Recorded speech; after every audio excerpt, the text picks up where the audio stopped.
les mobeurs. Alors aujourd'hui, une petite vidéo pour vous montrer les étapes à suivre pour redémarrer une mobilette qui n'a pas démarré depuis au moins 20 ans.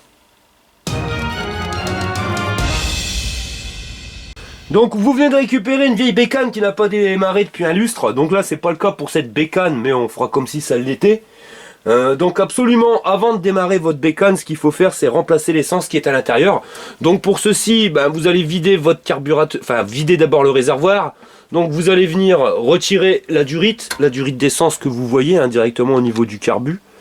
Et vous allez venir positionner cette durite dans une bouteille d'essence. Vous ouvrez le robinet et vous videz complètement le réservoir. Donc c'est impératif, il ne faut pas du vieux mélange parce que le mélange ça vieillit mal.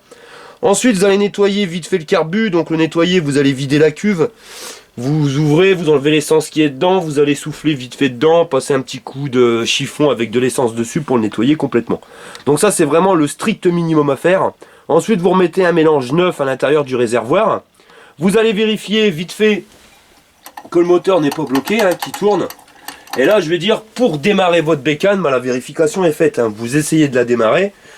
Si elle démarre, c'est nickel. Si elle démarre pas, vous allez retirer votre bougie. Donc là c'est un bloc piston, mais c'est pas grave.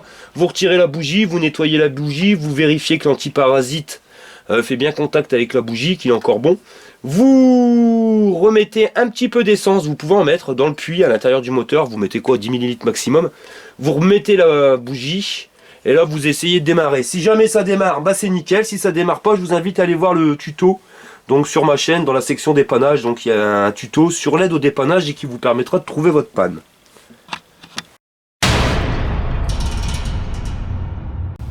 Voilà, donc maintenant votre bécane démarre, c'est formidable. Donc maintenant ça dépend ce que vous voulez faire directement de votre mobilette. Si c'était pour la restocker, c'était juste pour voir si elle démarrait.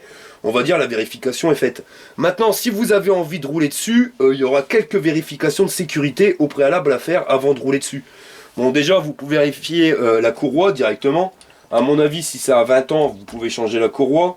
Vous pouvez aussi changer la bougie. Ce que je vous conseille de faire au niveau du réservoir, ça sera quand même un minimum un nettoyage. Donc ça, je vais vous faire un tuto sur le nettoyage du réservoir. Parce que c'est vrai que s'il y a de l'essence qui est restée dedans, en général, il y a de la rouille, c'est jamais bon. Après, ça va dans le carbu, puis on est emmerdé. Les pneus, ce qu'il faut vérifier, un pneu qui a 20 ans. Vous voyez là, je vous ai sorti des pneus. Il y a des pneus, on le voit. Donc je vais zoomer un petit peu. Avec le temps, ça se craque. Vous voyez ? Donc là, quand vous voyez que c'est craqué comme ça, roulez pas dessus parce qu'il risque carrément d'exploser. Pareil, si le pneu est craqué à l'intérieur, je pense que la chambre à air doit avoir à peu près la même tête. Donc des pneus de 20 ans, n'hésitez pas à les changer. Chambre à air, vous les changez aussi. La segmentation, ça peut être bien. Pourquoi? Parce que si votre bécane a 20 ans, vous avez un cylindre d'origine qui doit encore être fabriqué en France. Donc c'est certainement plus costaud que les nouveaux cylindres. Donc prenez-en soin, vous n'avez qu'à changer la segmentation. La chaîne, donc ce qui va être chaîne partie cycle, mais surtout la chaîne moteur. Ça serait dommage que votre chaîne ici vienne à casser. Donc vous mettez de la graisse, vous vérifiez qu'elle ne bloque pas. Et décalaminer le pot aussi. Décalaminer le pot, un pot qui n'a pas roulé depuis longtemps, ça peut lui faire de bien de le décalaminer. C'est pas obligatoire, mais au moins vous allez récupérer un petit peu en performance. Les câbles de frein, donc vous avez les câbles de frein, vérifiez impérativement, voyez les gaines.